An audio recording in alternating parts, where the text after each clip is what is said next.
let's take a look at some of the equipment requirements for the catcher. And I'm going to start out with the very basic, obvious need the catcher has to have, and that's a glove, a good glove. Now, she might choose to use a fielder's mitt, or what we call a trapper or a first baseman's mitt. And there's also a number of different catcher's mitts that are on the market right now. But you can see in these two gloves that I'm showing you right here the difference in size. It's obvious that this glove I have over here in my left hand is quite a bit larger, and I think a catcher many times needs to have a bit larger glove.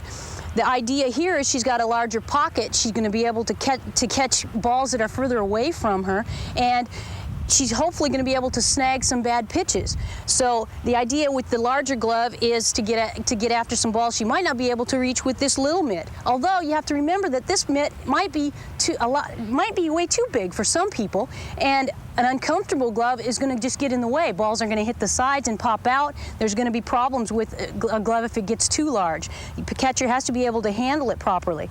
Those are fielder's mitts. And over here we have two what we call trappers or first baseman's gloves, and you can see here that they're about the same size, but there's a little difference in the pocket and so on of these two gloves, right? And the idea with the first baseman's mitt, again, is that it's larger. You show a larger target area for the pitcher. You can get to balls that are not within reach quite as easily as the pitches that are coming into the strike zone, some bad pitches, and it's not going to hurt the catcher. It's going to be larger. They're not going to be afraid of catching bad pitches and hurting their hand. One of the main things that I think we forget when we're talking with our catcher is to show them how to wear the glove properly. I think many times the catchers put their hands into the glove as they would any other fielder's mitt or in a normal fielding position, and they forget that they need to get the hand a little bit more out of the way. They need to have 2 or 3 fingers in the pinky or the last slot for the glove, and they need to move the index finger over as far as possible so the balls that they're catching in the pocket of the glove are not stinging the hand there. And I think that's one of the areas we forget to talk about with the catchers. Right, so right there, this is probably one of the best catcher's mitts that we can use for our catchers. All right, let's take a look at the helmets. I have 2 different types of masks here. One of them has a helmet attached to it, and in some of the different leagues that you play in, they'll require a catcher to wear a helmet as well, and you see obviously that's just to protect the head. This one also has a throat protector, and that's to protect against foul balls coming into the throat area. Most of the leagues that you play in now will require a throat protector, so you want to go out and find those. This catcher's mask doesn't have any of those things attached, but it's possible to do that. Very easy to attach those 2 things. This is just a regulation catcher's mask. The problem with this mask is it's very heavy, and it would really cause some problems for especially the young catchers. It would get in their way, and it makes them feel like they're really weighed down. So you want to find a mask. There's many different types on the market right now. You want to find a mask that's not too heavy, that's going to be easy for them to get off of their head. They're adjustable. They're easy for you to tighten and to loosen up. So look for something that's small enough and not too heavy for the catchers. One of the things that many catchers don't realize is that this bottom chin piece here is to be worn just that, on the chin. A lot of catchers like to pull that down below the chin area, and then the bars of the mask hit their face, and they really don't have any protection in that case. So they want to wear this part of the mask right against the chin. Now let's take a look at the chest protectors. Okay. I have 2 different types of chest protectors here, okay, and you can see that the basic difference is they're just a different shape.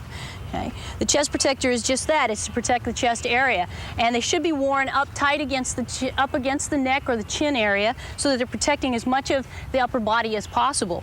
Okay. If they're sagging too loosely, it's going to be an impediment for them. It's going to be a restriction for the catchers as far as movement and as far as their throws are concerned. Okay. You can see that with this chest protector, there's a large side here on the left side. There's a smaller side padding on the right side, and that's because this large area here on the right side would restrict the throwing area. Now we want to pull this up as far as possible so it's not sagging down too loosely and getting in the way of the movement. Right. And again, a lot of catchers I don't think realize that these are adjustable. You can pull them up as far as you want. You can tighten them around your waist as far as you like. Right. So they really should be comfortable for each of the individuals that are wearing them. Okay. Now, let's take a look at the shin guards that we have here. Right. This is just your basic shin guards that you probably have in your league right now, and they cover from just above the foot area to just above the knees, and that protects obviously just the shin area. Now the other type of shin protector that I have here with me covers a little bit more area. You can see that they have a side padding, okay, and they have a protection higher above the legs. So that gives the catcher just a little bit more protection. Many catchers don't like to wear these because they're so big, and they really tend to restrict the movement again of the legs. So in this area, again, it has to be comfortable to the person wearing it. A lot of catchers don't like to wear shin guards at all. So in that case, if it's legal in your league, you'll see Susie wearing these shin pads. And these are just soccer pads, soccer shin guards. What you do is just pull them on over your feet, and it's padding just like a knee pad, and you can wear them through the whole game. You can wear them running the bases, and they're very comfortable, they're very light, and I think a lot of catchers would really sometimes prefer to wear these as they would to the shin guards here. Again, you'll have to check if these are legal in your leagues. Okay. So that's the basic equipment that's required of a catcher.